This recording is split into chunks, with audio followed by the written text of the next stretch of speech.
நேயர்களே, ஆயுத எழுத்து நிகழ்ச்சிக்கு அன்போடு வரவேற்கின்றோம். ஜெயலலிதா சொத்து வழக்கில் ஒரு புதிய திருப்பம் ஏற்பட்டிருக்கிறது. பெங்களூரு சிறப்பு நீதிமன்றம் ஜெயலலிதா சொத்து வழக்கில் செப்டம்பர் மாதம் தீர்ப்பு வழங்கியது.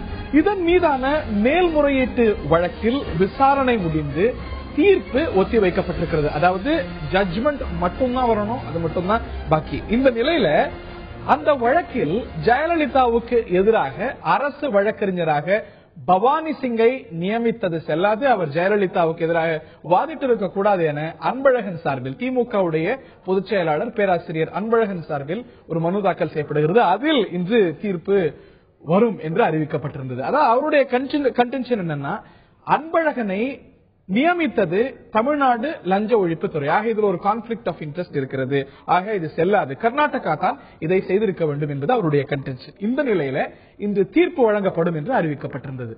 தீர்ப்பு வந்தது எப்படி அப்படின்னா, பவானி சிங் நியமனம் செல்லும் என்று ஒரு நீதிபதியும், செல்லாது என இன்னொரு நீதிபதியும் நிலைப்பாடு எடுக்கிறார்கள். ஆக ஒரு ஸ்பிளிட் ஜட்ஜ்மெண்ட் வருகிறது. மேலும் இதுல ஒரு குழப்பம் நீடிப்பதனால ஒரு 3 நீதிபதிகள் கொண்ட அமர்வுக்கு இந்த ஒரு வழக்கானது மாற்றி அமைக்கப்படுகிறது. ஆக இன்னும் ஒரு கட்டம் கடக்க வேண்டியிருக்கிறது. தாமதம் உறுதியாக இருக்கிறது. ஆக ஒரு தெளிவற்ற தன்மை தொடர்கிறது.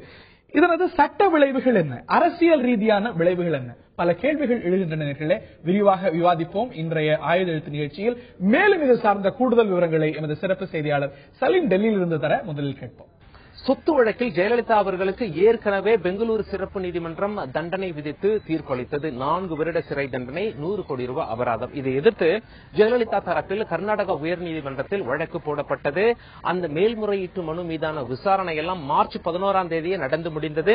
எந்நேரமும் தீர்ப்பு வரலாம் என்று எதிர்பார்க்கப்பட்டுக் கொண்டிருந்தது. உச்சநீதிமன்றம் தலையிட்டு என்ன சொன்னாங்க, கர்நாடக உயர்நீதிமன்றம் தீர்ப்பு கொடுக்காதீங்க, நாங்க தீர்ப்பு கொடுக்கிற வரைக்கும் எங்ககிட்ட ஒரு வழக்கு வந்திருக்கு அப்படின்னு சொன்னாங்க. அது என்ன வழக்கு உச்சநீதிமன்றத்தில் அப்படின்னு சொல்லி பார்க்கும் பொழுது, திமுக திரு அன்பழகன் அவர்கள் மனு போட்டிருக்கார். அதாவது என்ன கேட்டிருக்கார் அப்படின்னா, தன்னையும் ஒரு மனுதாரராக இந்த வழக்கில் இணைத்துக் கொள்ள வேண்டும் அப்படின்னு கேட்டிருக்காரு. இன்னொரு கோரிக்கை என்னன்னா, பவானி சிங் அவர்கள் வழக்கு, அதாவது அரசு வழக்கறிஞராக ஏற்கனவே பெங்களூரு சிறப்பு நீதிமன்றத்தில் ஆஜரானார். இந்த வழக்கு மேல்முறையீட்டுக்கு போகும்போது அவரே கர்நாடக உயர்நீதிமன்றத்திலும் ஆஜரானார். இதை எதிர்த்து உச்சநீதிமன்றத்தில் வழக்கு போட்டார். வழக்கு விசாரணை எல்லாம் முடிஞ்சு இன்று தீர்ப்பு வெளியானது. 2 நீதிபதிகள் 2 விதமா தீர்ப்பு சொல்லியிருக்காங்க. ஒரு நீதிபதி இது செல்லும்னு சொல்லியிருக்காங்க, பவானி சிங்கை நியமிச்சது. இன்னொரு நீதிபதி செல்லாதுன்னு சொல்லியிருக்காங்க. இதனால் என்ன பண்ணிருக்காங்க அப்படின்னா, 3 நீதிபதிகள் கொண்ட அமர்வுக்கு இந்த வழக்கை மாற்றியிருக்கிறார்கள். இப்பொழுது சுருக்கமா உச்சநீதிமன்றத்தில் வழக்கறிஞர்கள் என்ன சொல்றாங்கன்னா, எப்படியும் அடுத்த மாசம் கோர்ட் விடுமுறையெல்லாம் இருக்கு, இந்த வழக்கு விசாரிச்சு தீர்ப்பு வர எப்படி என்ன குறைஞ்சது 3 மாசம் ஆகும் அப்படின்னு சொல்லிட்டு இங்க பேசி பார்க்கும் பொழுது சொல்றாங்க. ஆனால் ஏற்கனவே இப்பொழுது ஜெயலலிதா அவர்கள் தரப்பில் மேல்முறையீட்டு மனு செய்துள்ளார்கள் கர்நாடகா உயர்நீதிமன்றத்தில். அந்த தீர்ப்பு வெளிவருமா வராதா என்ற கேள்வி எழுந்துள்ளது. வெளிவருமா வராதா அப்படிங்கிறது இந்த வழக்கை விசாரித்த நீதிபதி கையில தான் இருக்கு அப்படின்னு சொல்லி உச்சநீதிமன்றமே சொல்லிட்டாங்க. நீதிபதியின் எண்ணத்திற்கே விட்டு விடுகிறோம் அப்படின்னு சொல்லிட்டு. இதனால் இந்த வழக்கில் குழப்பம் நீடிக்கிறது.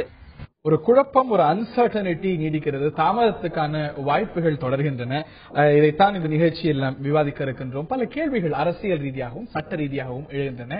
விவாதிப்போம். இந்த விவாதத்தில் நம்முடைய பங்கேற்கிறார்கள் திராவிட முன்னேற்ற கழகத்தை சேர்ந்த முன்னாள் சட்டமன்ற உறுப்பினர் திரு அப்பாவு அவர்கள். நிகழ்ச்சிக்கு அவரை அன்போடு வரவேற்கின்றோம். மூத்த வழக்கறிஞர் திரு தமிழ்மணி அவர்கள் இணைகிறார். நிகழ்ச்சிக்கு அவரை அன்போடு வரவேற்கின்றோம். அரசியல் விமர்சகர் திரு Suman C Raman, doctor Suman C Raman அவர்கள் இணைகிறார். அவரை நிகழ்ச்சிக்கு அன்போடு வரவேற்கிறோம். அதிமுகவின் சார்பாக அதிமுகவின் நாடாளுமன்ற மேலவை உறுப்பினர் திரு ரவி பெர்னாட் அவர்கள் நிகழ்ச்சியில் இணைகிறார். அவரையும் இந்த நிகழ்ச்சிக்கு அன்போடு வரவேற்கின்றோம். என்னுடைய முதல் கேள்வி திரு அப்பாவு அவர்களுக்கு, பவானி சிங்குடைய நியமனத்துல நீதிபதிகளுக்கு இருவேறு பார்வைகள் இருக்கின்றது. ஒரு ஸ்பிளிட் ஜட்ஜ்மெண்ட் வந்திருக்கிறது. ஒரு நீதிபதி பவானி சிங்குடைய நியமனம் செல்லும் என்றும், இன்னொரு நீதிபதி இல்லை இல்லை இது செல்லாதுன்னு ஒரு கடுமையான நிலைப்பாட்டை எடுக்கிறாங்க. ஒரு ஸ்பிளிட் ஜட்ஜ்மெண்ட்.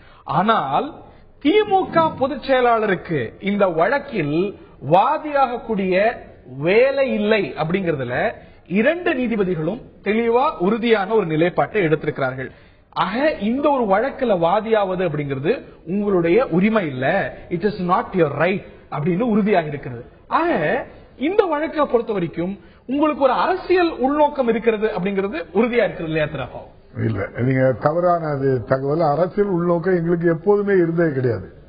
இல்ல என்ன நடந்துங்கிறது எல்லாருக்குமே தெரியும். நான் ஒன்னும் சட்டம் படிச்ச பெரிய பேதம் கிடையாது. ஒரு சாதாரண ஆட்களுக்கு கூட தெரியும். ஒரு முனிசிபல் கோர்ட்ல ஒரு குற்ற வழக்கு வரும். அங்க அது தண்டனை ஆகலாம், இல்லைன்னா விடுதலை ஆகலாம். மேல்முறையீடு செஷன்ஸ் கோர்ட்டுக்கு வரும். செஷன்ஸ் கோர்ட்ல இருந்து ஹைகோர்ட்டுக்கு வரும். ஆக இந்த வழக்கை பற்றி தெளிவா தெரிஞ்சவர் முனிசிபல் கோர்ட்ல இருக்கவர் தான். அதனால முனிசிபல் கோர்ட்ல உள்ளவர் தான் இவரை விசாரிக்க சொல்லணும் அப்படின்னு சொன்னா அப்படி ஒரு நடைமுறையே இருந்த மாதிரி எனக்கு தெரியல. இதுக்கு ஒரு முன்னுதாரணமாட்டு பவானி சிங்க்கு இந்த வழக்கு நல்லா தெரியும், அதனால அவரே போடுங்க அப்படிங்கிறது ஒண்ணு. ரெண்டாவது, ஒரு குற்றவாளி அரசு தரப்புல இவரை தான் வழக்கறிஞரா போடணும் அப்படிங்கறது எனக்கு ஒரு விந்தையா இருக்கு. இப்படி ஒரு சம்பவம் நடந்தது கிடையாது. பவானி சிங் பேசணும். பட் என்னுடைய क्वेश्चन, நானும் என்னுடைய எழுத்துப்பூர்வமான வாதத்தையும் கேட்கணும். நானும் ஒரு வாதி அப்படின்னு திமுக பொதுச் செயலாளர் கேட்கறதுக்கான அவசியம் இல்லை அப்படிங்கறது உறுதி செய்திருக்கிறது. நீங்க அவசியம் இல்லைன்னு சொல்லல. இந்த வழக்கு 96 முதல்ல சுப்பிரமணிய சாமி செஷன்ஸ் கோர்ட்ல மெட்ராஸ்ல கேஸ் போடுறாரு. 1996 ஜனவரி மாசம் போடுறாரு கேஸ. போட்ட உடனே இவங்க ஹைகோர்ட்டுக்கு போறாங்க. முன்னாள் முதல்வர் ஜெயலலிதா அவர்கள் இந்த வழக்கை தள்ளுபடி பண்ணணும் அப்படிங்காங்க. இல்ல கிடையாது,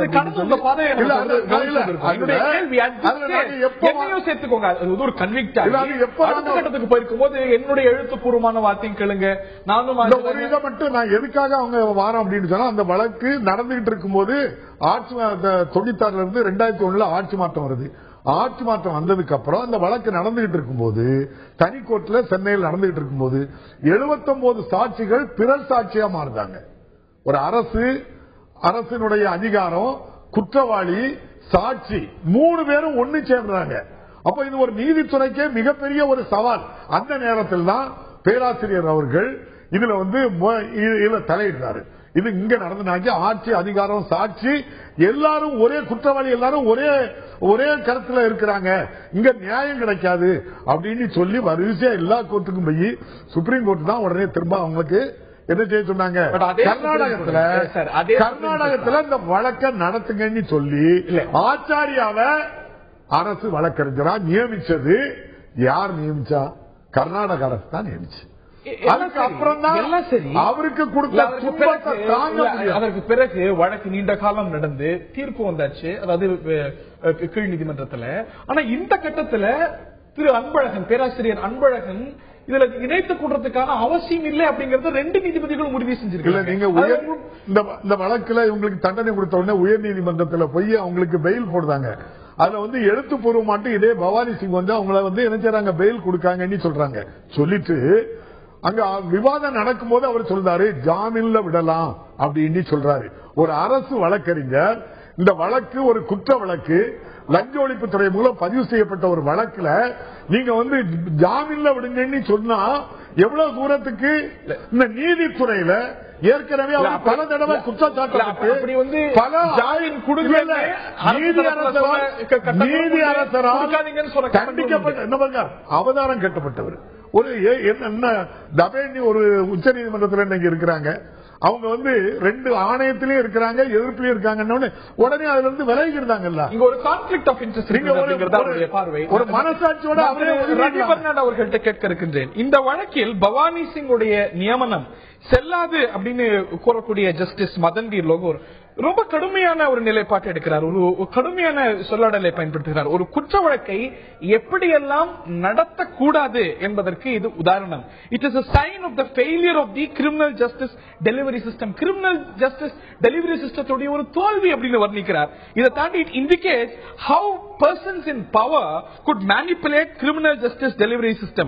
அதிகாரத்தில் இருப்பவர்கள் நீதி வழங்கும் முறையை எப்படியெல்லாம் பாதிக்க முடியும் என்பதற்கு இதுவே உதாரணம் அப்படின்னு சொல்கிறார். திரு அப்பாவு சொல்வது போல இது ஒரு கான்ஃபிளிக்ட் ஆஃப் இன்ட்ரெஸ்ட் புலப்படலையா? அதாவது ஜெயலலிதா அவர்களே பவானி சிங் தான் எனக்கு எதிராக வாதிட வேண்டும் அப்படின்னு சுப்ரீம் கோர்ட்ல ஜெயலலிதா தரப்பும் ஒரு நிலைப்பாடு எடுக்குது. இவையெல்லாம் சந்தேகத்தை வலுக்க செய்து இல்லையா திரு ரவிவர்ணன்? நான் அப்படி நினைக்கல. உச்சநீதிமன்ற நீதிபதி அதிகாரத்தில் இருப்பவர்கள் எப்படி தங்களுடைய அதிகாரத்தை பயன்படுத்தி கிரிமினல் ஜஸ்டிஸ் டெலிவரி சிஸ்டத்தை அவர்கள் தங்களுடைய கைகளில் எடுத்துக்கொண்டு அதை வளைக்க நெரிக்க பார்க்கிறார்கள் என்று சொன்னார் என்று சொன்னீர்கள். அது திமுகவுக்குத்தான் பொருந்தும். ஏனென்றால் இந்த வழக்கு விசாரணைக்கு வந்த பொழுது 96 மே மாதம் திமுக ஆட்சிக்கு வந்தது. பவானி சிங் தொடர வேண்டும் என்று கோருவது திமுகவா ஜெயலலிதா தரப்பா? பவானி சிங் தொடர வேண்டுமா என்பது குறித்த கேள்வி அல்ல. பவானி சிங் தொடர வேண்டும் என்ற நிலை எப்பொழுது வந்ததென்றால், இந்த வழக்கை விரைந்து முடிக்க வேண்டும். இந்த வழக்கை விரைந்து முடிப்பதென்றால் அதற்கு உடனடியாக ஒரு வழக்கறிஞரை போட வேண்டும். ஏற்கனவே ஒருவர் இந்த வழக்கை நடத்தி கொண்டிருக்கிறார், அவர் இந்த வழக்கை நடத்தட்டும் என்பதுதான். இதில் பவானி சிங் என்பவர் எங்களால் கண்டுபிடிக்கப்பட்டவர் அல்ல, கர்நாடக அரசால் நியமிக்கப்பட்டவர். இன்னாரைத்தான் நியமிக்க வேண்டும் என்று முதலில் நாங்கள் கேட்கவில்லை. கர்நாடக அரசு அவரை நியமித்தது. வழக்கை விரைந்து முடிக்க வேண்டும். யார் வழக்கை நடத்தினால் என்ன? கீழ்கோர்ட்டில் திரு பவானி சிங் தானே வழக்கை நடத்தினார். கீழ்கோர்ட் ஒரு தீர்ப்பை தரவில்லையா? எனவே பவானி சிங் என்றால் அவர் இவருக்கு சாதகமாக இருப்பார், வேறு ஒரு எக்ஸ் அல்லது ஒய் என்றால் இவருக்கு பாதகமாக இருப்பார் என்றால் இன்டர்பிரேஷன் ஆஃப் லா எங்கே வருகிறது? பவானி சிங்கை நியமிச்சது குன்கா நீதியரசராக இருக்கும் போதுதான் கர்நாடக அரசு நியமிச்சதே தவிர, இப்போது மேல்முறையீட்டில் இருக்கும்போது அதுக்கு இவரை அவரை நியமிக்கலாம். அப்ப இதற்கு திரு எல்லா குற்றவாளிகளும் பானுமதி அவர்களே, இதற்கு நீதிபதி பானுமதி அவர்களே ஒரு தீர்ப்பில், தன்னுடைய இந்த தீர்ப்பில் தெளிவாக கூறியிருக்கிறார். இது வழக்கு தொடர்புடையது, நீதிமன்றம் தொடர்புடையது அல்ல என்று நீதியரசர் பானுமதி கூறியிருக்கிறார். இதில் எங்களுடைய கருத்து என்பது இம்மெட்டீரியல். உச்சநீதிமன்றத்தில் 2 நீதிபதிகள் கொண்ட ஒரு பெஞ்சில் ஒரு நீதிபதி சொல்லுகிறார், this is case specific, not court specific என்று. எனவே இதில் எங்களுடைய கருத்து எங்கே வருகிறது? பானுமதி அம்மா என்ன சொல்லியிருக்காங்கன்னா, அந்த வழக்குல இங்க ஏற்கனவே கர்நாடக அரசு இவருக்கு ஏற்கனவே பணி ஆர்டர் கொடுத்திருக்கு, அது இன்னும் ரத்து ஆகல, அதனால இவங்க கண்டினியூ ஆகலாம்னு ஒரு வார்த்தையை சொல்லியிருக்காங்க. ஆனா அது ரத்தாகாம இருக்கும்போது இங்க இருக்கக்கூடிய லஞ்ச ஒழிப்பு துறையில உள்ள தமிழக முதல்வர் திரு ரவிபர்நாத் பவானி சிங் பற்றியதல்ல இந்த ஒரு லீகல் கொஸ்டின். அவரை நியமிப்பது யார் என்பது பற்றியது. நியமிப்பது தமிழ்நாட்டுடைய லஞ்ச ஒழிப்பு துறை அப்படிங்கும்போது இந்த ஒரு கேள்வி எழுகிறது. அது ஜெயலலிதா அவர்களும் இல்ல பவானி சிங் தொடரணும் அப்படின்னு சொல்லும் பொழுது இந்த கேள்வி வலுப்பெறுகிறது. இந்த வழக்கை விரைந்து நடத்தவோ, இந்த வழக்கில் உரிய முடிவு விரைவில் வர வேண்டும் என்பதற்கோ சற்றும் அக்கறை இல்லாத சக்திகள் தான் இந்த சதி செயல்களில் ஈடுபடுகின்றன. அந்த தீர்ப்பு வந்தவுடனேயே கர்நாடக அரசு வேறு ஒரு வழக்கறிஞரை நியமித்திருக்க வேண்டியதுதானே? அவர்களுடைய மௌனத்திற்கு அல்லது காலதாமதத்திற்கு என்ன காரணம்? இந்த வழக்கை இழுத்தடிக்க வேண்டும் என்பதுதான் காரணம். எனவே வழக்கை விரைந்து நடத்த வேண்டும் என்று கர்நாடகாவுக்கு இழுத்தடிக்க வேண்டும் அப்படின்னு நோக்கம் இருக்குன்னு சொல்றீங்களா? I am trying to understand. You are trying to understand what? இல்ல, நீங்க என்ன சொல்றீங்க? கர்நாடகாவுக்கு இந்த வழக்கை இழுத்தடிக்கணும் நோக்கமா? நீங்க அவங்க ஏன் நியமிக்கலன்னு கேட்கிறீங்க, யாருக்கு இழுத்தடிக்கணுங்கிற நியமிக்கவில்லை, ஏன் நியமிக்கவில்லை என்றுதான் கேட்கிறேன். ஏன் நியமிக்கவில்லை என்றுதான் கேட்கிறேன். அப்படி ஒரு நிலை ஏற்பட்டது. அப்பவே பேராசிரியர் சுருக்கமான வாதம் ஒரு இடைவெளி எடுக்கணும். இடைவெளி போறீங்களா? Simple point. கர்நாடக அரசுக்கு இந்த குளறுபடி, இந்த பவானி சிங் மேட்டர் குளறுபடியில கர்நாடக அரசுக்கு ஒரு மிகப்பெரிய பங்கு இருக்கிறது. ஏன் அவர்கள் சுப்ரீம் கோர்ட்டுக்கு, கர்நாடகா ஹைகோர்ட்ல அவங்க முன்னாடியே யாரையாவது ஒரு special public prosecutor for the appeal நியமிச்சிருந்தாங்கன்னா இந்த பிரச்சனை வந்திருக்காது. அப்புறம் உச்ச நீதிமன்றத்துக்கு போய் என்ன தெரியுமா சொல்றாங்க? எங்களுக்கு கருத்தே இல்லை இந்த இல்ல. முதல்ல அவங்க ஸ்டேட்மெண்ட்ல பவானி சிங்கோட அப்பாயின்மெண்ட் நாங்க எதிர்க்கிறோங்கிறாங்க. அதுக்கப்புறம் நீங்க என்ன பண்ணீங்கன்னு கேக்குறாங்க. ஒண்ணுமே பண்ணல. அங்க போயிட்டு சுப்ரீம் கோர்ட்ல போய் சொல்றாங்க எங்களுக்கு கருத்து, இந்த மேட்டர்ல எங்களுக்கு கருத்தே இல்லை. அப்படின்னா என்ன அர்த்தம்? திரு தமிழ்மணி அவர்கள்ட்ட கேட்கின்றேன். இந்த விவாதத்தில் நம்முடைய பங்கேற்றிருக்கிறார்கள் அதிமுகவை சேர்ந்த நாடாளுமன்ற மாநிலங்களவை உறுப்பினர் திரு ரவிபர்நாத் அவர்கள், திராவிட முன்னேற்ற கழகத்தின் முன்னாள் சட்டமன்ற உறுப்பினர் திரு அப்பாவு, சட்ட வல்லுநர் திரு தமிழ்மணி மற்றும் அரசியல் விமர்சகர் திரு சுமன் சி ராமன் அவர்கள். நான் திரு தமிழ்மணி அவர்கள்ட்ட தான் கேட்க இருக்கின்றேன். பெங்களூரு உயர்நீதிமன்றம் இந்த ஒரு மேல்முறையீட்டு வழக்கில் தீர்ப்பை வழங்குவதற்கு தடை இல்லை, சம்பந்தப்பட்ட நீதிபதி முடிவெடுக்கலாம் அப்படின்னு இன்னைக்கு நீதிபதி சொன்னாலும் கூட, ஒரு மேல் கோர்ட்ல ஒரு வழக்கு இருக்கும்போது, சார்ந்த ஒரு வழக்கு இருக்கும்போது ஜஸ்டிஸ் குமாரசாமி தீர்ப்பு அளிப்பாரா அப்படிங்கிற ஒரு கேள்வி வலுவாக எழுந்திருக்கிறது. இல்லையெனில் இந்த ஒரு 3 நபர் பெஞ்ச் அமைந்து அதை விசாரித்து இதில் ஒரு முடிவு ஒரு லாஜிக்கல் கன்க்ளூஷன் இந்த ஜெயலலிதா சொத்து வழக்குல, குறிப்பாக இந்த ஒரு அப்பீல் வழக்குல வரத்துக்கான காலம் எவ்வளவு எடுக்கும் நினைக்கிறீங்க? இந்த ஒரு அன்சர்டனிட்டி இன்னும் எவ்வளவு நாட்கள் தொடரும் எதிர்பார்க்க? நம்பர் 1, ஜஸ்டிஸ் அந்த கருத்தை குமாரசாமியுடைய முடிவுக்கே விட்டு விடுகிறேன்னு சொல்ற கருத்து தவறு. அதை அவர் சொல்லியிருக்க கூடாது. ஏன்னால் அவர் தீர்ப்பு சொல்லி கையெழுத்து போட்ட பிறகு அது 3 நீதிபதி பெஞ்சுக்கு முன்னாடி போயிடுச்சு. இவருக்கு அதை பற்றி சொல்லக்கூடிய உரிமை இல்லை. இன்னைக்கு பவானி சிங் நியமனம் சரியா தவறாங்கிறது ஒரு 3 நீதிபதிகள் செய்ய வேண்டிய முடிவு. அந்த தீர்ப்பு வரும் வரை அந்த நபர் பிராசிக்யூஷனை சார்பாக பேசிய இந்த வழக்கில் தீர்ப்பை நீதிபதி குமாரசாமி எழுதக்கூடாது, அறிவிக்க கூடாது. ஏற்கனவே தடை இல்ல, இப்ப புதிதாகவும் தடை போக்கல, தடையை நீட்டிக்கல.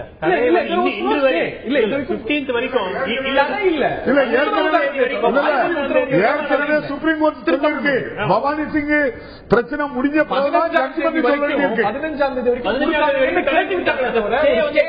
15ஆம் தேதி வரைக்கும் கூட ஒரு ஸ்டேயா கொடுக்கல. அப்படி செய்ய மாட்டார் நாங்க நம்புறோங்கிற மாதிரி சொன்னாங்க. அது ஒரு உச்சநீதிமன்றம் பயன்படுத்திய அழகான ஆங்கில வார்த்தைகளே தவிர ஆராய்ந்து பார்த்தா அர்த்தம் நீ செய்யாதே என்பதுதான். அதனால் இதுல கூட செய்யாதேங்கிறது தான் உள்ள அர்த்தம் இல்லை. இது என்ன அர்த்தமாக இருந்தாலும் 3 நீதிபதி முன்னால் இருக்கிற அந்த பிரச்சனை முடிகிற வரை நீதிபதி குமாரசாமி தீர்ப்பு வழங்க இயலாது.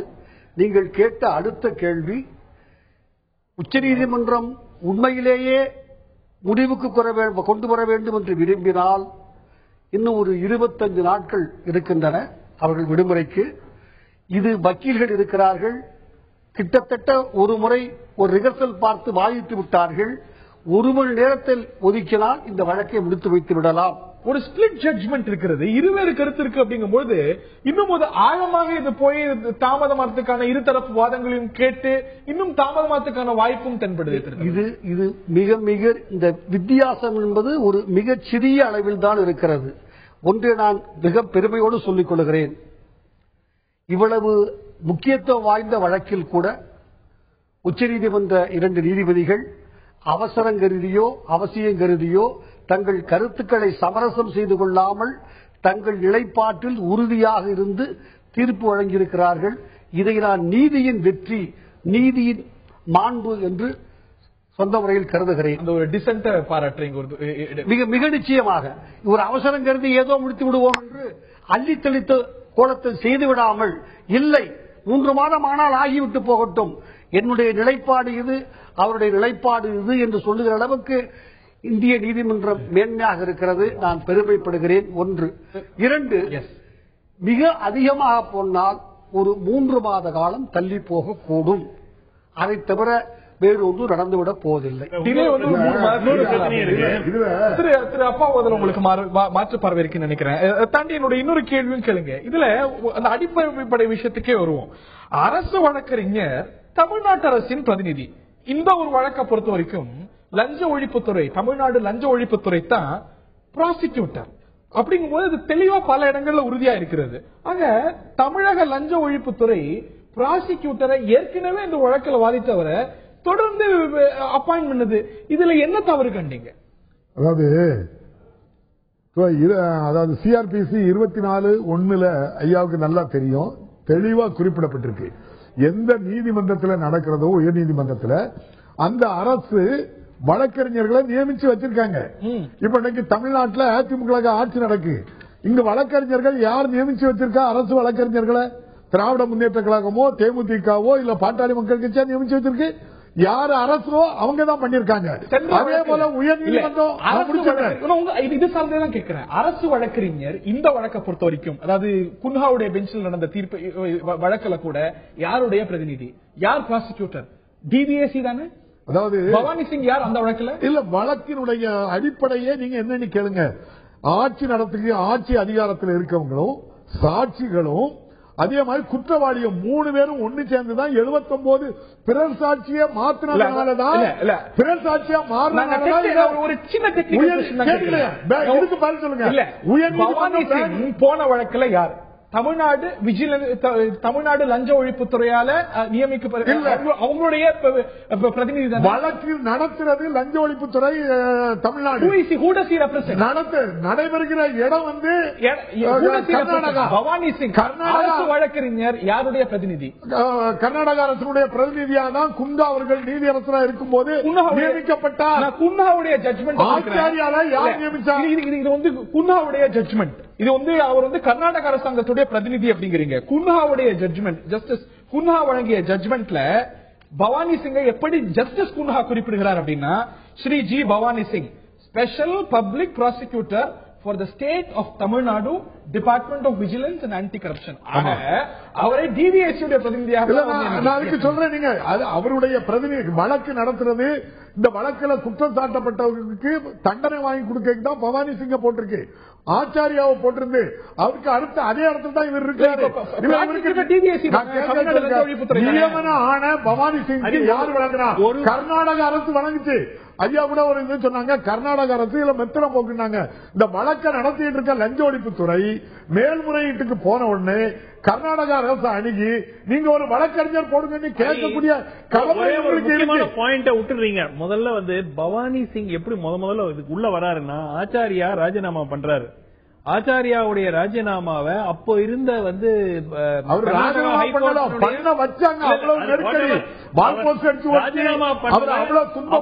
அப்ப இருந்த விக்ரம்ஜித் சென் அப்படிங்கிற கர்நாடகா ஹைகோர்ட்டுடைய சீஃப் ஜஸ்டிஸ் வந்து அதை அக்செப்ட் பண்ண மறுத்துட்டு நீங்க தயவுசெய்து தொடருங்க அப்படிங்கிறார். அதுக்குள்ள இவர் வந்து ஜஸ்டிஸ் சென் வந்து சுப்ரீம் கோர்ட் போறாரு. அடுத்து ஆக்டிங் சீஃப் ஜஸ்டிஸா வரும்பொழுது ஒருத்தர் வரும்பொழுது அவர் தான் வந்து ஆச்சாரியாருடைய ராஜினாமாவை அக்செப்ட் பண்ணிக்கிட்டு அதுக்கப்புறம் இவர் பவானி சிங் நியமிக்கிறார். பவானி சிங் அவர் நியமிக்கிறது கர்நாடகா கவர்மெண்ட், அப்ப இருந்த கர்நாடகா கவர்மெண்ட் ஒரு பேனல் ஆஃப் நேம்ஸ் அனுப்புறாங்க. அந்த பேனல்ல பவானி சிங் பேரு இல்ல. இது வந்து ஒரு குளறுபடினா எங்க ஆரம்பிச்சு எங்க முடிக்கும்ங்கிறது போனோம். இது சார்ந்த திரு தமிழ்மணி ஒரு சின்ன கிளாரிபிகேஷன் கொடுக்க விரும்பினார். What is that? அவர் யாரால் நியமிக்கப்பட வேண்டும் என்பதுதான் கேள்வியே தவிர யாருடைய பிரதிநிதியாக இருக்கிறார் என்பது அல்ல. தயவு செய்து புரிந்து கொள்ள வேண்டும். கேள்வி என்னென்றால் யாரால் நியமிக்கப்பட வேண்டும், அது முடிந்து போன பிரச்சனை. பாண்டிச்சேரியில பார்த்து விட்டோம், ஜெயந்தருக்கு, அழகிரிக்கு ஆந்திராவில் பார்த்து விட்டோம். இது புளித்து போன விஷயம். தயவு செய்து திரும்ப பேச வேண்டிய அவசியம் இல்லை. அது மட்டுமல்ல, அதுதான் இன்றைக்கு தீர்ப்பாக வந்து 2 பிரிவாக பிரிந்து 3 நீதிபதி முன்னால் இருக்கிறது. அதை நாம் பேசுவதில் யாருக்கு எந்த பிரயோஜனமும் இல்லை. நான் திரு ரவி பர்னாட் அவர்கள்ட்ட கேட்க இருக்கின்றேன். இந்த வழக்கை பொறுத்த வரைக்கும் ஜெயலலிதா தரப்புல இந்த ஒரு பவானி சிங் நியமனத்தில் எடுக்கக்கூடிய ஒரு நிலைப்பாடு அப்படிங்கிறது, அவருடைய நியமனம் அப்படிங்கறது செல்லும். இது அதுல மாற்றம் ஏற்பட்டா இந்த ஒரு வழக்கை மேலும் தாமதம் செய்யும் அப்படிங்கிற ஒரு நிலைப்பாடு எடுக்குது. அது ஒரு சரியான நிலைப்பாடா என்ன திரு ரவி பர்னாட்? இந்த ஒரு தாமதம் அப்படிங்கிற ஒரு ஆங்கிள் புரியல. தாமதம் இல்ல, ஜெயலலிதா தரப்புல பவானி சிங் நியமனம் அப்படிங்கிறது சரி அப்படின்னு சொல்லும் பொழுது அதுக்கு கொடுக்கக்கூடிய காரணங்கள்ல முக்கியமானது, ஒருவேளை மாற்றப்பட்ட ஒரு குறிப்பிட்ட காலத்துக்குள்ள முடிக்கணும், அது மேலும் வழக்கை தாமதப்படுத்தும் அப்படிங்கிற ஒரு வாதம் எடுக்கப்படுது. அந்த ஒரு வாதம் சரின்னு நினைக்கிறீங்களா? அந்த வாதத்தை யார் எடுக்கிறா? ஜெயலலிதா தரப்புலயும் சொல்லப்படுது. பவானி சிங் நியமனம் சரி சொல்லலையே. வழக்கை விரைந்து நடத்துங்கள் என்றுதான் எங்கள் தரப்பில் சொல்லப்படுகிறதே தவிர இன்னாரை நியமிக்க வேண்டும், இன்னாரை நியமிக்க கூடாது என்று சொல்லவில்லையே. பவானி சிங் நியமனம் சரி அப்படின்னு நீங்க நிலைப்பாடு எடுக்கிறீங்க. பாலி நரிமன் பவானி சிங் நியமனம் தொடர்வது சரி அப்படிங்கிறார். நியமனம் சரி அப்படின்னு ஒரு வார்த்தை. கேள்வி என்னன்னா, பவானி சிங் நியமனம் சரியா என்ற கேள்வி வரும்பொழுது சட்ட ரீதியாக பவானி சிங் நியமனம் சரிதான் என்றுதான் நிலைப்பாடு எடுக்கப்பட்டதே தவிர அவரைத்தான் நியமிக்க வேண்டும் என்றோ, அவரை நியமித்தால் விரைந்து முடியும், இன்னொருவரை நியமித்தால் தாமதமாகும் என்ற நிலைப்பாட்டுக்குள்ள எல்லாம் செல்லவில்லை. வழக்கை விரைந்து முடிக்க வேண்டும். ஏற்கனவே பவானி சிங் நியமிக்கப்பட்டு வழக்கு நடைபெற்றுக் கொண்டிருக்கிறது. பவானி சிங் நியமனத்தை கர்நாடக உயர்நீதிமன்றம் ஏற்றுக்கொண்டு விட்டது. அவர் இவ்வளவு காலம் வாதிட்டு விட்டார். கர்நாடக அரசு ஏற்றுக்கொள்ளவும் இல்ல, கர்நாடகா நீதிமன்றமும் ஏற்றுக்கொள்ளல, உயர் நீதிமன்றமும் ஏற்றுக்கொள்ளல.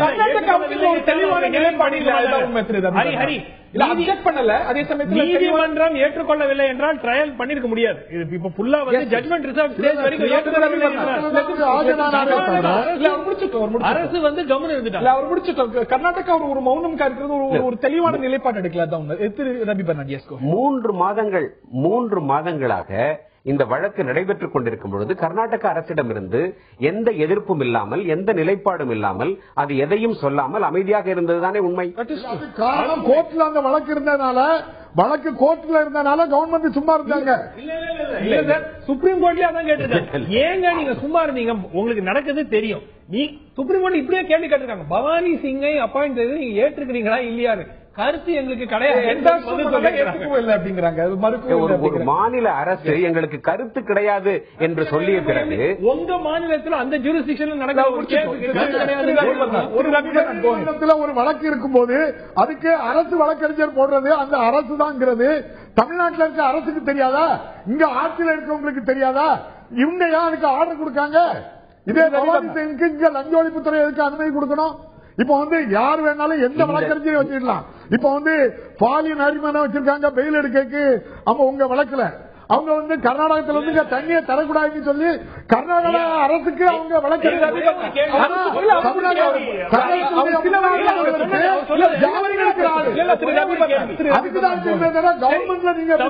தமிழ்நாடு டிவிஎஸ்சி போய் ஒரு கோர்ட்ல ஒரு சப்மிஷன் பண்றாங்க, பவானி சிங் தொடரலான்ட்டு. அடுத்த நாளே கர்நாடகா அதே கோர்ட்டுக்கு முன்னாடி நாங்க ஏற்றுக்கொள்ளவில்லை ஒரு ஸ்டேட்மெண்ட் ஒரு ரிட்டனா ஒரு சப்மிஷன் கொடுத்தா முடிஞ்சு போச்சு. ஏன் கொடுக்கல? அது மட்டுமல்ல, அட்வொகேட் ஜெனரல் கர்நாடகா துணை கேள்வி கேட்டுறேன். இந்த ஒரு வழக்கு அப்படிங்கிறது தமிழ்நாடு வெர்சஸ் ஜெயலலிதாவா இல்லாட்டி ஸ்டேட் ஆஃப் கர்நாடகா வெர்சஸ் ஜெயலலிதாவா அப்படிங்கறதுல நான் மீண்டும் சொல்லுகிறேன், DVAC versus Jayalalithaa and 3 others தான். யார் நியமிக்க வேண்டும் என்பதுதான் முக்கியம். அட்வொகேட் கர்நாடகாவுடைய அட்வொகேட் ஜெனரல் 2-3 மாதங்களுக்கு முன்பே சொன்னார், இவரை யார் நியமித்தார் என்று எங்களுக்கு தெரியாது, நாங்கள் நியமிக்கவில்லை, அதனால் தான் இவருக்கு அறை கொடுக்கவில்லை. அவர் சொன்னார், படுக்க பாயில்லை, இருக்க இடமில்லை, அதனால் தான் நான் தயாராக வரவில்லை என்று.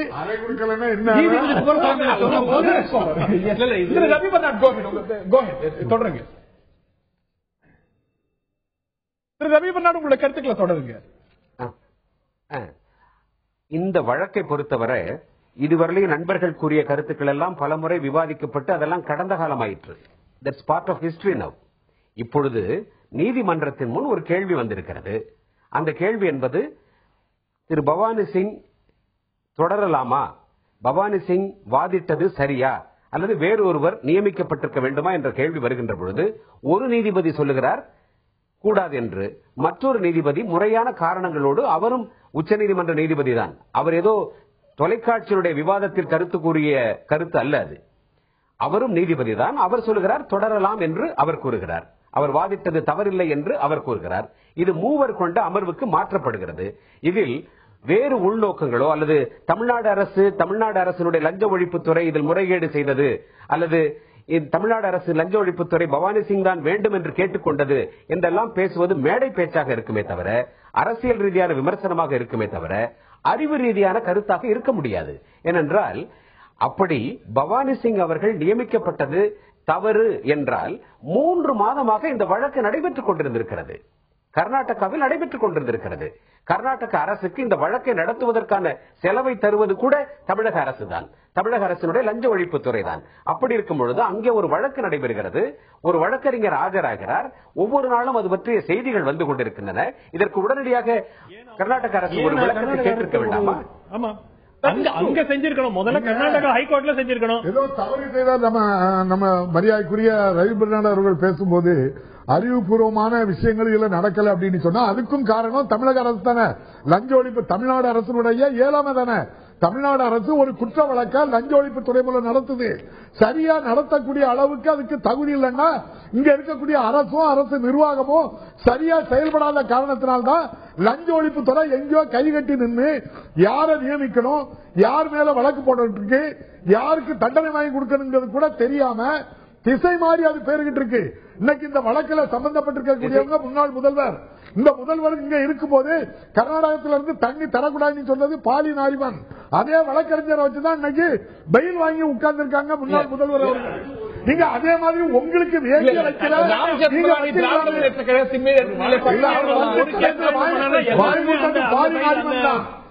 உங்களுக்கு என்ன கோட்பாடு இருக்கு?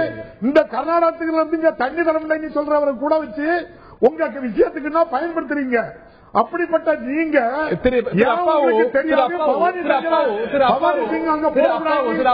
ராம்ஜெத் மலானுடைய நிலைப்பாட்டில் எடுத்துக்கிறீங்களா? ராம்ஜெத் மலானுடைய நிலைப்பாட்டில் எடுத்துக்கிறீங்களா? இல்ல இல்ல எடுத்துக்கிறீங்களா? வழக்கறிஞர் அவரோட இஷ்டம். சொந்தமா வழக்குக்கு வக்கீல் வச்சிருக்கலாம். என் வழக்குக்கு நான் வச்சிருக்கலாமே தவிர உயர்நீதிமன்றத்தில் ஒரு வழக்கு நடக்கும்போது ராம்ஜெத் மலானி திராவிட முன்னேற்ற கழகம் எடுக்காத பல பார்வைகளை பல வழக்குகள் எடுத்திருக்காரு, அரசியல் ரீதியாக எடுத்திருக்காரு. ஆனா கனிமொழி சார்ந்த வழக்கு ராம்ஜெத் மலானி நீங்க ரோப்பின் பண்றீங்க.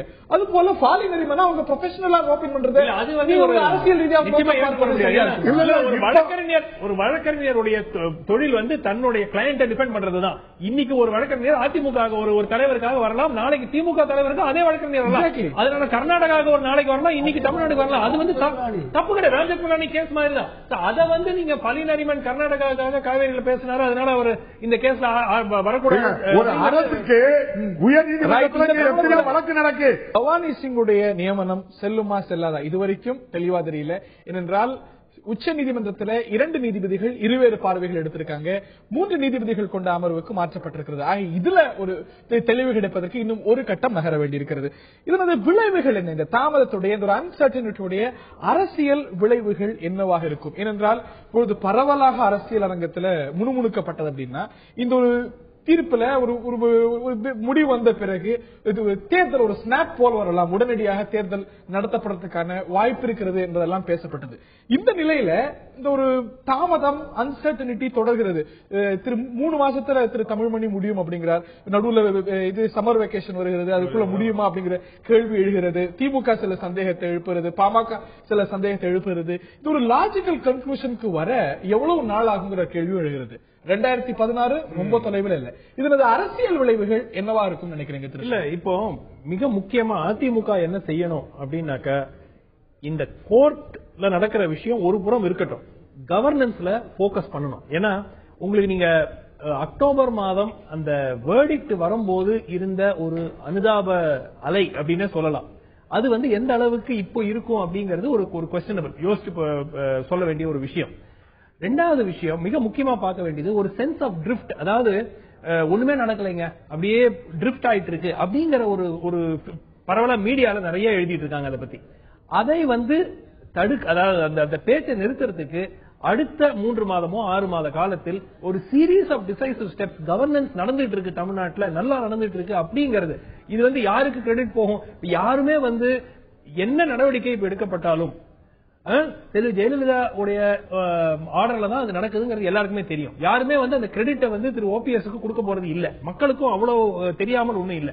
அதனால இவ்வளவு இந்த 6 மாதம் நடந்த அந்த ஒரு சென்ஸ் ஆஃப் ட்ரிஃப்ட் டைரக்ஷனே இல்லாம போற மாதிரி அட்வைஸ் இதனது பொலிட்டிக்கல் ராமிஃபிகேஷன் ஒண்ணுதான்.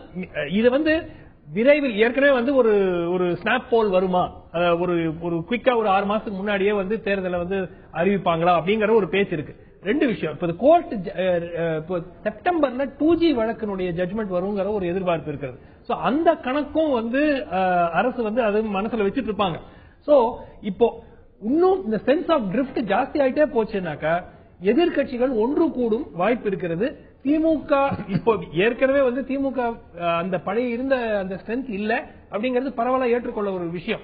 இப்ப மீண்டும் திமுக துளும்பதற்கு அவ்வளவு அவகாசம் கொடுக்காமல் ஒரு போல கால் பண்ணா எல்லா எதிர்கட்சிகளும் ஒன்னும் சேராமல் இருந்தால் அதிமுகவுக்கு வெற்றி வாய்ப்பு அதிகம் இருக்கும். சோ அந்த நிலையில ஒரு ஆகஸ்ட் செப்டம்பர் வாக்குல இந்த கோர்ட் ஜட்மெண்ட்டையே நீங்க நினைச்சிட்டு இல்லாம கவர்னன்ஸ்ல போக்கஸ் பண்ணி ஒரு 4-5 ஒரு திட்டங்கள் எல்லாம் அறிவிச்சுட்டு ஒரு ஸ்னாப் போல் ஆகஸ்ட் செப்டம்பருக்குள்ள போனாக்க நிச்சயமா அதிமுகவுக்கு வெற்றி வாய்ப்பு அதிகமாகும். திரு டாக்டர் சுமந்துடைய அட்வைஸ் கேட்டிருப்பீங்க திரு ரவி பர்னாட். இப்போ சமீப காலங்களில் அரசு சார்பாக புதிதாக தொடக்கப்பட்ட திட்டங்கள், நாட்டப்பட்ட விஷயங்கள் அப்படின்னா யோசிக்க வேண்டியதாக இருக்கிறது. ஆக ஒரு கவர்னன்ஸ்ல கவனம் செலுத்தல, இந்த ஒரு தீர்ப்பு வந்துடும், ஜெயலலிதா மீண்டும் முதலமைச்சர் ஆவார் அப்படிங்கறதே அரசியல் எல்லாருடைய எண்ணமாகவும் இருக்கிறது.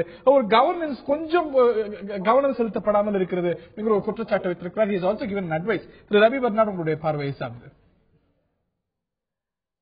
அப்படி ஒரு எண்ணம் இருக்கலாம், ஆனா அது அடிப்படையற்றது. ஏனென்றால் அரசு இயந்திரம் முறையாக செயல்பட்டுக் கொண்டிருக்கிறது. அரசு இயந்திரத்தினுடைய செயல்பாடுகளின் காரணமாகத்தான் நாட்டில் முழு அமைதி நிலவுகிறது, சட்ட ஒழுங்கு சரியாக இருக்கிறது, பல்வேறு திட்டங்கள் தொடர்ந்து அறிவிக்கப்பட்டு வருகின்றன, பல்வேறு துறைகளில் வளர்ச்சி பணிகள் எல்லாம் நடைபெறுகின்றன. இன்னும் ஓரிரு மாதங்களில், இன்னும் ஒரு மாதத்தில் சர்வதேச முதலீட்டாளர் மாநாடு நடைபெறுவதற்கு அனைத்து ஏற்பாடுகளும் செய்யப்பட்டிருக்கின்றன. இந்த ஒரு மாநாடானது அக்டோபர் 2014 நடக்க வேண்டியது, அதாவது சென்ற ஆண்டு நடக்க வேண்டியது.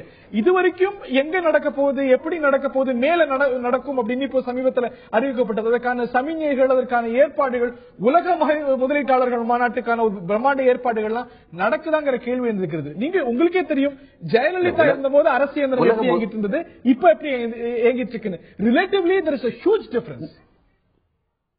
நிச்சயமாக ஒரு வித்தியாசம் இருக்கத்தான் செய்யும். அம்மா அவர்கள் மிகப்பெரிய தலைவர், அம்மா அவர்கள் உலகம் அறிந்த தலைவர், அம்மா அவர்கள் மக்களது முழு நேசத்திற்குரிய அன்பிற்குரிய சகோதரி தலைவர். எனவே ஒரு மாற்று இல்லாமல் இருக்க முடியாது. அதற்காக அந்த மாற்று ஏற்பட்டு விட்டது, ஒரு தோற்றம் ஏற்பட்டு விட்டது என்பதற்காகவே அரசு இயந்திரம் முழுமையாக செயல்படவில்லை என்ற குற்றச்சாட்டு அல்லது என்ற கருத்து தவறானது என்றுதான் நான் நினைக்கிறேன். இல்ல, அது செயல்படவில்லைன்னு சொல்லல அவர். ரவி, மெயின் பாயிண்ட் என்னன்னா, இந்த புதிய திட்டங்கள், இப்போ குளோபல் இன்வெஸ்டர்ஸ் மீட்டே எடுத்துக்கங்க. குளோபல் இன்வெஸ்டர்ஸ் மீட் நிச்சயமா அவரே ஒத்துப்பார். செல்வி ஜெயலலிதா அவர்கள் முதலமைச்சராக இருந்தாக்க அது நடக்கிற அந்த ஸ்கேல், அது நடக்கிற அது வெற்றி பெறக்கூடிய அளவு நிச்சயமா அதிகமாக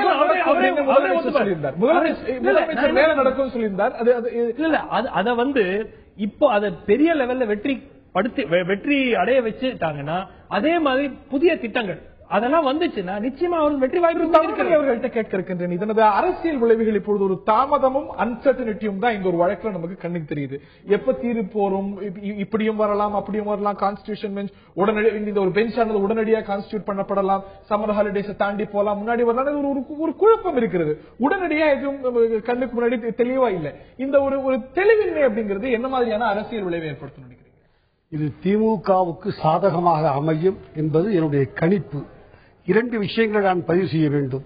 ஒன்று, தீர்ப்பு எதிர்பார்த்தது போல இன்னும் ஒரு வாரத்தில் வந்திருக்குமானால், ஒன்று அந்த அம்மையார் விடுதலை செய்யப்பட்டிருக்கலாம், அல்லது அவர் குற்றவாளி என்பது உறுதிப்படுத்தப்பட்டிருக்கலாம். இரண்டுதான் இருக்க முடியும். அவர் விடுதலை செய்யப்பட்டிருக்குமானால் அவருக்கும் அந்த கட்சி தொண்டர்களுக்கும் மிகப்பெரிய உத்வேகமும் புத்துணர்ச்சியும் ஏற்பட்டிருக்கும்.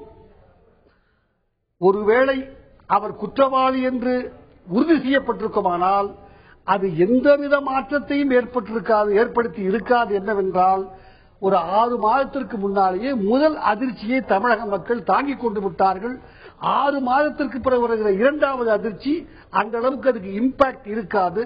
அது மட்டுமல்ல, ரொம்பவும் பணிவோடு சொல்லிக் கொள்கிறேன், தமிழகத்தில் சாதாரண பாமரன் சொல்லுகிறான், கரப்ஷன் இஷ்யூ அல்ல. இந்த அம்மையார் வந்த புதிதில் ஆர்வத்தில் ஒரு குழந்தை நடக்க கற்றுக் கொள்கிற போது ஓடி விழுந்தது போல விழுந்து விட்டாரே தவிர தவறு செய்யாதவர்கள் யாரும் இல்லை. அடுத்த 2 முறையும் இந்த அம்மையார் தன்னை திருத்திக் கொண்டு விட்டு சரியாக நடந்து கொண்டிருக்கிறார்கள், ஓடி விழவில்லை. எனவே கரப்ஷன் என்பது ஒரு இஷ்யூ அல்ல. 24% வாக்குகள் திமுக பக்கம் தொடர்ந்து இருக்கிறது. இன்னும் ஒரு 4 மாதம் 6 மாதம் தள்ளி போகுமானால் திமுக ஒரு வலுவான கூட்டணியை அமைக்கக்கூடிய வாய்ப்பை பெறும். அது அண்ணா திராவிட முன்னேற்ற கழகத்திற்குத்தான் எதிர்வினையாக அமையும். திரு அப்பா அவர்கள்ட்ட இறுதியான கருத்தை கேட்க இருக்கின்றேன். இவையெல்லாம் லீகல் ப்ராசஸ். இன்னைக்கு வந்து இது நடந்திருக்கக்கூடிய தாமதமோ, இன்னும் சொல்ல போனா பெங்களூருல உயர்நீதிமன்ற நீதிபதியுடைய டிரான்ஸ்பர். ஆனா எல்லாத்துக்கும் முன்னாடி இந்த ஒரு வழக்குல ஒவ்வொரு அசைவிலையும் நீங்க நுழைந்து கருத்து சொல்லி இல்ல இதை மாத்தணும், பவானி சிங் மாத்தணும் அப்படிங்கும்போது இதுல உங்களுக்கு ஒரு அரசியல் நோக்கம் இருக்கிறது. ஒரு ஜுடிஷியல் ப்ராசஸ், ஒவ்வொரு ஜுடிஷியல் ப்ராசஸையும் லீகல் ப்ராசஸையும் பின்னாடி நீங்க வந்து ஒரு அரசியல் கண்ணோட்டத்தோட பார்க்கும்பொழுது இதை வைத்து இதை பெரிதும் திமுக அரசியல் காரணத்துக்காக நம்பி இருக்கிறது இந்த வழக்கு. ஏற்கனவே சொன்னதான் சொன்னேன். அரசு, சாட்சிகள், குற்றவாளி 3 பேரும் சேர்ந்ததுனால்தான் சாட்சிகள் பிறல் சாட்சி ஆனதுக்கு பிறகுதான் அங்க வெளி மாநிலத்துக்கு போட சொல்லி இப்ப வழக்கு கர்நாடக உயர்நீதிமன்ற நீதிபதியுடைய மாற்றத்தை இதுல அரசியல் இருக்கிறது. இதற்கு பின்னாடி என்ன ஒவ்வொரு லீகல் ப்ராசஸ் கேட்டீங்க. இதனுடைய பின் விளைவு இப்ப அரசியல் என்ன இருக்கும் அப்படின்னு சொல்லி கேட்டீங்க. சொல்லிருக்கேன். ரவி பெர்னாடி சொன்னாங்க ஒண்ணும் இல்ல, நாங்க நல்லா தான் இருக்கோம் அப்படின்னு சொன்னாங்க. சட்டம் ஒழுங்கு நல்லா இருக்குன்னாங்க, எல்லாம் அமைதியா இருக்குன்னாங்க. சத்துணவு பணியாளர்கள் வேலைக்கு போகல, பஸ் ஊழியர்கள் வேலைக்கு போகல, சட்டம் ஒழுங்கு நல்லா இருக்குன்னாங்க. 3 மாசத்துல 101 கொலை நடந்திருக்கு தென் மாவட்டத்துல. இப்படி பல சங்கடங்கள் இருக்கு.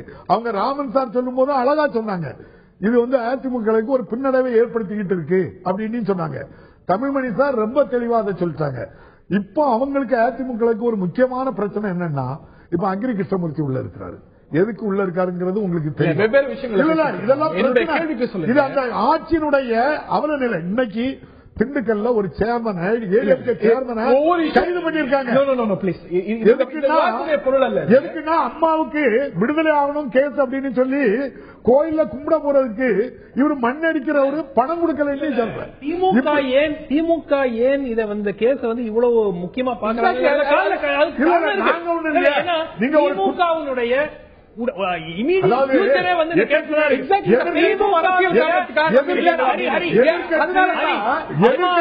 அம்மா அவர்கள் விடுதலையாகிவிட்டால் அடுத்த தேர்தலில் திமுக சான்ஸே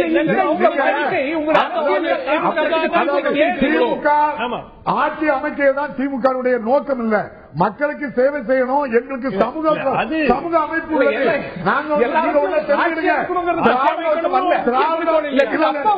உங்களுக்கு என்ன பயம்? திராவிட முன்னேற்ற கழகத்துக்கு ஒரு நல்ல எதிர்காலம் உருவாகிவிட்டது. நீதிபதி மாற்றப்படுறாரு, அதுக்கு இந்த வழக்கோட இது பண்றீங்க. இதுல இருக்கும்போது இது ஒரு அரசியல் நோக்கம் இருக்குமோ?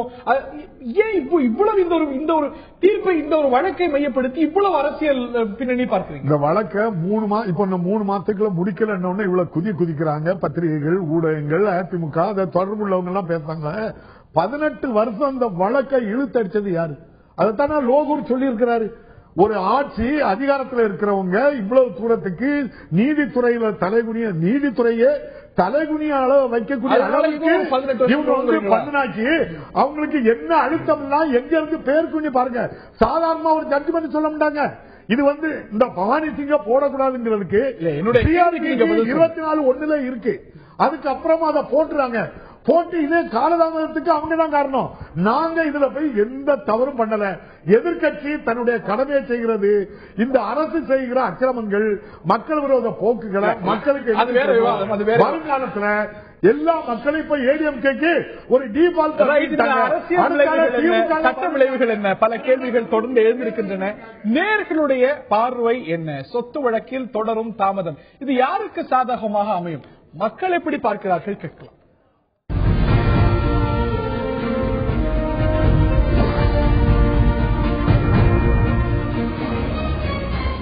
சொத்து வழக்கில் தொடரும் தாமதம் யாருக்கு சாதகம் என்ற கேள்விக்கு திராவிட முன்னேற்ற கழகத்துக்கு என்று 22% அதிமுகவுக்கு என 46% பொறுத்திருந்துதான் பார்க்க முடியும் என்று 32% சொல்லியிருக்கிறார்கள்.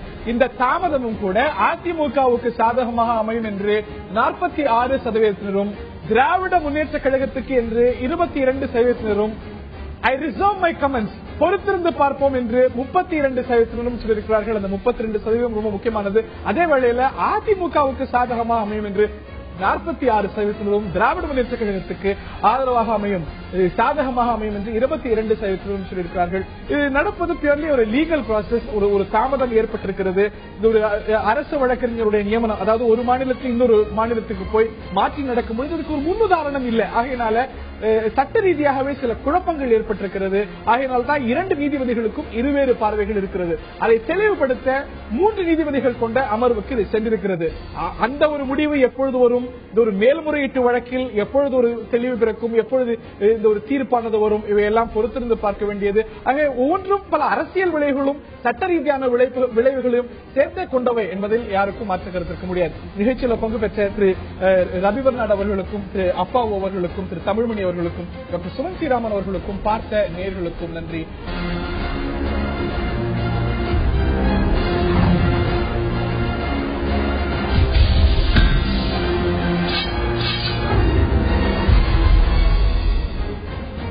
ஆயுத எழுத்து நிகழ்ச்சிக்கு அன்போடு வரவேற்கின்றோம். பல கட்டங்களாக பேச்சுவார்த்தைகள் நடத்தப்பட்டு வந்திருக்கின்றன. ஆனால் ஒரு உடன்பாடு போக்குவரத்து தொழிலாளர் பிரச்சனையில் இன்னும் வரவில்லை. போராட்டங்கள் வெவ்வேறு வடிவத்தில் தொடர்கின்றன. ஒரு உடன்பாடு ஏற்படவில்லை. என்ன காரணம்? அரசாங்கம் இதில் உறுதியாக இருக்கிறதா, வளைந்து கொடுக்க மாட்டேங்கிறதா, இல்ல எந்த தரப்பில் பிரச்சனை, எதனால் இந்த ஒரு சிக்கலானது தொடர்கிறது? இந்த ஒரு சிக்கலுக்கு காரணம் அரசா, தொழிலாளர்களா? விவாதிப்போம் இன்றைய ஆயுத எழுத்து நிகழ்ச்சியில். இந்த நிகழ்ச்சியில் நம்முடைய பங்கேற்கிறார்கள் ஆளும் அதிமுகவுடைய தோழமை கட்சியான தமிழ் மாநில முஸ்லீம் லீக்குடைய தலைவர் நம்முடைய பங்கேற்கிறார். அவரை நிகழ்ச்சிக்கு அன்போடு திரு ஷேக் தாவூத் அவர்களை வரவேற்கின்றோம். அதே போல நம்முடைய திரு சேகர் அவர்கள் CI2 சேர்ந்த திரு சேகர் அவர்கள் இந்த நிகழ்ச்சியில் இணைகிறார். அவரையும் இந்த நிகழ்ச்சிக்கு அன்போடு வரவேற்கின்றோம். என்னுடைய முதல் கேள்வி திரு ஷேக் தாவூத் அவர்களுக்கு தான். போராட்டம், மீண்டும் போராட்டம், பல கட்டங்களாக இந்த ஒரு பேச்சுவார்த்தை நடைபெற்றிருக்கிறது.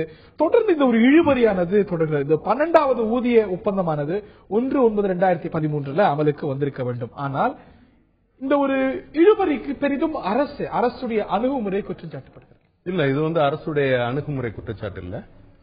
அணுகுமுறை தெளிவாக இருக்கிறது. 5.5% ஒத்துக்கொள்ளப்பட்டிருக்கிறது. மொத்தம் 42 யூனியன்ல 29 யூனியன் ஒத்து கையெழுத்து போட்டிருக்கிறாங்க. ஒரு 11 யூனியன் ஒத்துக்கொள்ளல. அதுல மிகையாக இருக்கிறது யார் அப்படின்னு சொன்னா திமுக யூனியன், CITU. கணிசமான தொழிலாளர்கள் இருக்கக்கூடிய யூனியன். அப்படி சொல்ல முடியாது. மொத்தத்துல 42ல அதிக அளவு யூனியன் அனைத்து இந்திய அண்ணா திராவிட முன்னேற்ற கழக யூனியனோட சேர்ந்து எண்ணிக்கையை பார்க்க முடியாது. இது சார்ந்த ஒரு வழக்கெல்லாம் நீதிமன்றத்துக்கு போகும்பொழுது யார் ஆத்தரைஸ் பண்ணுங்கிறதுலயே 50% அளவுக்கு தொழிலாளர்கள் எண்ணிக்கையில பார்க்க முடியாது. எவ்வளவு தொழிலாளர்கள் திமுக ஆட்சியில் இருக்கும் போது அந்த நிலை நீதிமன்றத்தில் தெரிவிக்கப்பட்டது. இன்னைக்கு பாத்தீங்கன்னா அதிமுக ஆட்சியில் இருக்கும் போது அதிமுகவை ஏற்றுக்கொண்ட யூனியன்கள், அதிமுகவை சார்ந்த யூனியன்கள்ல தான் அதிக அளவு தொழிலாளர்கள் இருக்கிறாங்க. அதனால கூட இப்ப இவங்க ஒரு நாள் வேலை நிறுத்தம் பண்ணாங்க. அது பெரிய அளவுல ஒன்னும் பாதிப்பை ஏற்படுத்தல. அதனால இது எதிர்க்கட்சி, குறிப்பாக திமுகவுடைய பின்னால் இருந்து தொழிற்சங்கத்தை இயக்குகின்ற காரணத்தினால் எப்படியாவது ஒரு குற்றச்சாட்டை அனைத்து இந்திய அண்ணா திராவிட முன்னேற்ற கழகத்தின் மீது வைக்க வேண்டும், அந்த அரசுக்கு தொல்லை தர வேண்டும் என்பதில் துடிதுடிப்போடு துணிவாக இதை செயல்படுத்துகிறார்கள். இது மக்களுக்கு அவர்கள் தருகின்ற சிரமம், மக்கள் இதை அறிவார்கள். திரு சேகர், உங்களுடைய முதற்கட்ட கருத்து நான் கேட்கிறேன். சார் சொல்றதுக்கான ரொம்ப அடிப்படையோ ஆதாரமோ எதுவுமே கிடையாது. ஒட்டுமொத்தமாக 1,45,000 தொழிலாளிகளுடைய வாழ்வாதாரங்களில் மிகப்பெரிய பாதிப்பை ஏற்படுத்தியதால் தொழிலாளிகள் தன்னெழுச்சியாக கடந்த டிசம்பர் 28ஆம் தேதி முதல் 31 வரை ஸ்ட்ரைக் அறிவிக்கப்பட்டது 29 தான். ஆனால் தொழிலாளிகள் 28ஆம் தேதியே பேருந்து நிறுத்தினார்கள் என்றால் அதிமுக தொழிற்சங்கத்துக்கு 92,000 உறுப்பினர்கள் இருந்த சூழ்நிலையிலும் கூட அந்த தொழிலாளிகளே வேலைக்கு போகவில்லை என்பதிலிருந்தே தொழிலாளிகளுடைய ஒரு விஷயம் கவனிக்கணும்ல, இந்த ஒரு வேலை நிறுத்தத்தால பெரிய அளவுக்கு இயல்பு வாழ்க்கை முடங்கியதா, இல்ல ஒரு பெரிய தாக்கம் இதற்கு இருந்ததுன்னு நினைக்கிறேன். அதாவது வேலை நிறுத்தம் நடைபெற்ற சூழ்நிலை என்பது ஊதிய ஒப்பந்த பேச்சுவார்த்தைக்கான முடிவு எடுக்கப்பட்டு அனைத்து தொழிற்சங்கங்கள் கூடி இதை ஆட்சேபிப்பது என்பதும் பேச்சுவார்த்தையில் நடைபெற்ற முன்னேற்றங்கள் என்ன என்பது முற்றாக தொழிலாளிகளுக்கு தெரிவிக்கப்பட்ட நிலையில் 5.5% என்பது மீடியாக்கள் மூலமாக தொழிலாளிகள் தெரிந்த விவரங்கள் மட்டுமே. அதை அடிப்படையாக வைத்து தொழிலாளிகளை தன்னெழுச்சியாக தானாக முழு விவரங்கள் தெரியாத சூழ்நிலையில் 1,350 ரூபாய் உயர்வு என்று அறிவிக்கப்பட்டிருக்கிறது. ஆனால் 1,350 ரூபாய் உயர்வு என்பது ஏறக்குறைய 80,000 தொழிலாளிகளுக்கும் ஒரே ஈக்குவலான உயர்வு, படிப்படியான உயர்வு அல்ல. இது 19 வருடம் சர்வீஸ் முடித்த தொழிலாளிகளுக்கும் 1,350 ரூபாய் தான் கிடைக்கும். ஆனால் 5.5% என்பது சீனியர் தொழிலாளிகளாக இருக்கக்கூடிய படிப்படியாக உயரக்கூடிய அந்த சர்வீஸ் கூட கூட உயரக்கூடிய பணம் என்பது இல்லை. இது ஒரு வகையான சித்து விளையாட்டு. ஒட்டுமொத்தமாக இந்த ஒப்பந்தத்தின் மூலமாக தமிழக அரசுக்கு ஏற்படக்கூடிய மாத செலவு என்பது அதிகபட்சம் 30 கோடி ரூபாய்க்கு மேல தமிழ்நாடு முழுவதும். தமிழ்நாடு முழுவதும் ஒரு ஆண்டுக்கான செலவு என்பது ஒரு 350 கோடி ரூபாய் 360 கோடி ரூபாய்க்கு மேல இதுல அரசாங்கம் எந்த செலவும் செய்யல. மிக குறைந்த செலவிலேயே ஒரு ஊதிய ஒப்பந்தம் போட வேண்டும். சிறப்பான ஒப்பந்தமாக தொழிலாளிகளிடம் ஏத்துப்பீங்க. இன்னைக்கு போக்குவரத்து கழகத்துடைய ஒரு நிதி நிலைமை அப்படிங்கிறது அவ்வளவு ரோசியா அவ்வளவு சீரா இருக்குன்னு சொல்ல போறீங்களா? வெறும் 30 கோடியை செலவழிச்சிருக்காங்க அப்படின்னா எவ்வளவு கடன்ல கிடையாது. நிதிநிலை பற்றாக்குறை இருக்கிறது. ஆனால் நிதிநிலைமை பற்றாக்குறைக்கான காரணங்கள் இந்த தொழிலாளிகள் அல்ல. இந்த தொழிலாளிகளுடைய உற்பத்தி திறன் இந்தியாவிலேயே முதலிடத்தில் இருக்கிறது. உதாரணமாக மாநகர போக்குவரத்து கழகத்திலே ஒரு நாளைக்கு 1900 பயணிகள் ஒரு பேருந்துல டென்சிட்டி. இந்த அளவுக்கு உயர்வான உற்பத்தி திறனை கொடுக்கிறோம். ஒரு வண்டிக்கான டீசல் கன்செஷன் என்பது ஒரு கிலோமீட்டருக்கு 6 ஒரு லிட்டருக்கு 6 கிலோமீட்டர் வரைக்குமான டீசல் கன்செஷன் கொடுக்கிறோம். உற்பத்தி திறன் மிக அதிகபட்சம் கொடுக்கப்படுகிறது. அரசுக்கு கடன் எடுக்கிறது என்றால் கழகங்களுக்கு இழப்பு இருந்தால் அது காரணம் ஒர்க்கருடைய சர்வீஸ் அல்ல. சுருக்கமான வாதம் ஒரு சிறிய அரசினுடைய பாலிசி. அதாவது இதனுடைய பின் விளைவுகளை தெரியாமல் யூனியனை சார்ந்தவர்களும் திமுகவை சார்ந்தவர்களும் தான் இதை தொடர்ந்து செய்யறாங்களே ஒழிய தொழிலாளர்கள் இதை செய்யவே இல்லை. இதுல நீங்க பாத்தீங்கன்னு சொன்னா வெறும் சேம நல நிதிக்கு மாத்திரம் 37.25 கோடி ஏற்றிருக்கிறாங்க. 21 கோரிக்கைகள் ஏற்றுக்கொள்ளப்பட்டிருக்கு. இந்த இதுல 21 தொழிலாளர்களின் குழந்தைகளுக்கு வழங்கப்படும் கல்வி முன்பணம் 6,000 ரூபாயிலிருந்து 5,000 ரூபாய் ஆக்கியிருக்காங்க. உயர்த்தி வழங்கப்படும் தொழில்நுட்ப பணியாளருக்கு பணி மூப்பு அடிப்படையில் இளநில பொறியாளருக்கு பதவி உயர்வு வழங்கப்படும் என்பது உட்பட 21 கோரிக்கைகள் ஏற்கப்பட்டிருக்கு. நான் திரு சேகர் அவர்கள்ட்ட சிஐடியுடைய திரு சேகர் அவர்கள்ட்ட நான் கேட்க இருக்கின்றேன். எப்பொழுதெல்லாம் இந்த ஒரு பிரச்சனை அரசுக்கும் தொழிலாளர்களுக்கும் இடையே ஏற்படுதோ அப்பொழுதெல்லாம் நீங்க மக்களை தண்டிக்கிறீங்க. மக்களை தண்டிக்கிறீங்க. அரசு கிட்ட நீங்க பேசி தீர்க்கணும். ஆனா இதனால பாதிக்கப்படுவது இதுல உங்கள் பக்கம் தொழிலாளர்களுக்கு நலன் பாதுகாக்கப்பட வேண்டும் அப்படின்னு நினைக்கக்கூடிய மக்கள் ஏன் அந்த ஒரு டாக்டிக்ஸை ரிசார்ட் பண்றீங்க? அதாவது ஆண்டில் 365 நாளும் மக்களுக்காக நாங்கள் சேவை செய்கிறோம். எந்த பண்டிகை காலம் இருந்தாலும் எப்படிப்பட்ட சுனாமி வீசிய பொழுது கூட நாங்கள் தொழிலாளிகள் பக்கம் அன்றைக்கு வண்டி ஓட்டிக்கிட்டு தான் இருந்தோம். எங்களுடைய குடும்பங்கள் மழை வெள்ளத்துல குடும்பம் உள்ள நிக்குதுன்னா கூட நாங்க வண்டி ஓட்டிக்கிட்டு இருக்கணும். எல்லாம் பண்ணிக்கிட்டு இருக்கிறோம். அதே சமயத்தில் உங்களுடைய கடமை. அதே நேரத்தில் நாங்கள் கோரிக்கை கொடுத்து இந்த ஒப்பந்தம் காலாவதியாவது 31/8/2013 ஆண்டு. 2013 ஆண்டிலிருந்து நாங்கள் தொடர்ச்சியாக இயக்கங்கள் நடத்திக்கிட்டு இருக்கிறோம். ஜனநாயக பூர்வமாக எத்தனை வழியான போராட்டங்கள் நடத்த முடியுமோ அத்தனை போராட்டங்களையும் நடத்தி பார்க்கிறோம். 19 மாத காலம் கடந்தாகிவிட்டது.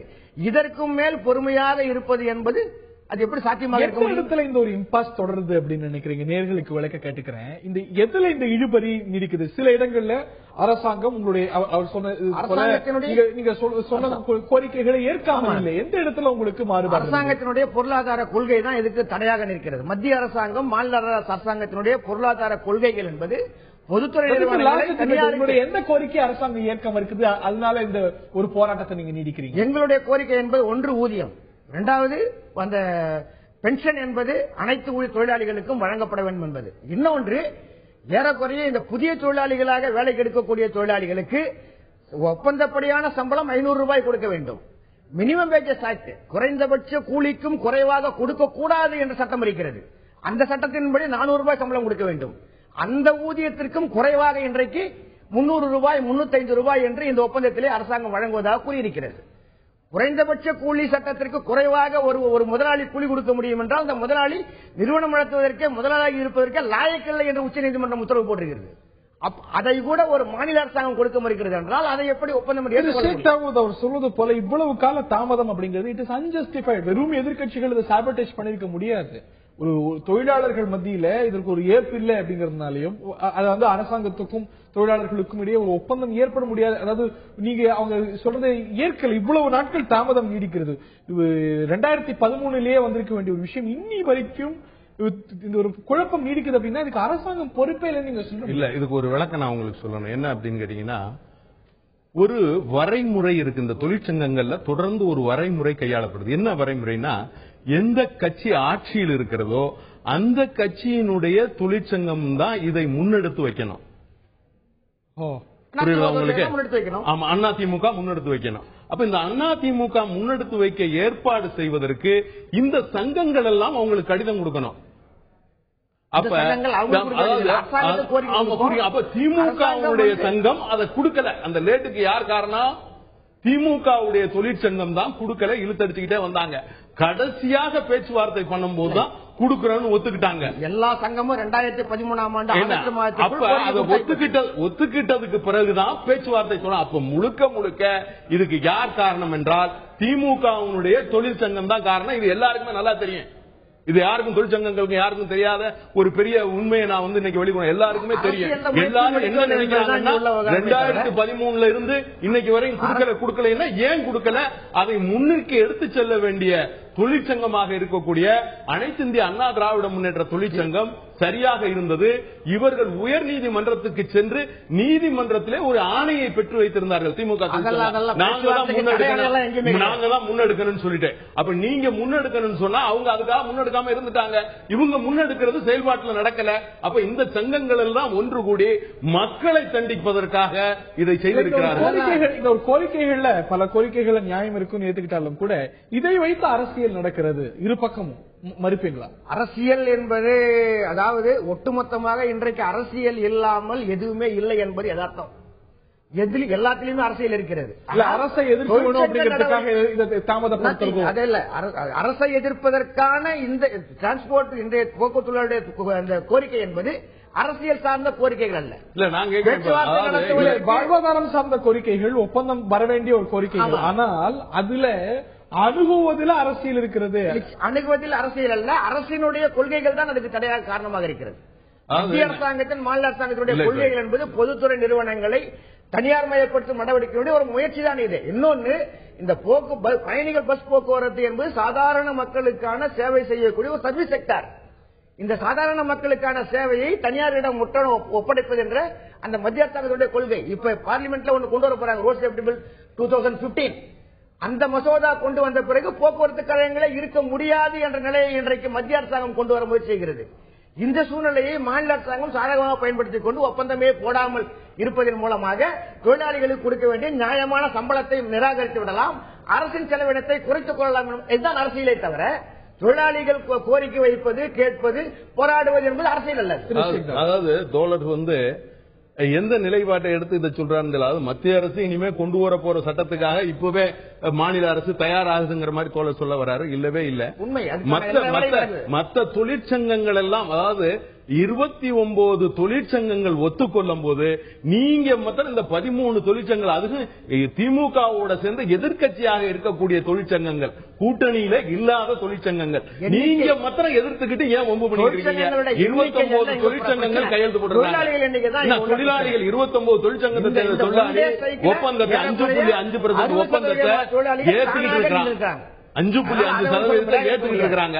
ஏத்துக்கிட்டதுக்கு அப்புறமும் நீங்க இன்னும் எங்களுக்கு ஒப்பந்தம் போடலன்னு சொல்லிட்டு ஒரு 13 தொழிற்சங்கங்கள் மாத்திரம் வெளியில வந்து இருந்துகிட்டு இந்த வம்ப பண்ணிட்டு இருக்க வேண்டிய அவசியம் என்ன இருக்கு? காரணம் என்னவாக இருந்தாலும், காரணம் யாராக இருந்தாலும், இந்த ஒரு பிரச்சனையானது நீடிப்பது ஆரோக்கியம் அல்ல. விரைவில் முடிவுக்கு வர வேண்டும். ஒரு சுமூகமான உடன்பாடு தாமதமின்றி ஏற்பட வேண்டும். ஏனென்றால் இந்த ஒரு பிரச்சனை தொடர் பிரச்சனையாக நீடித்து வருகிறது. பல கட்ட பேச்சுவார்த்தைகள் நடந்தாயிற்று.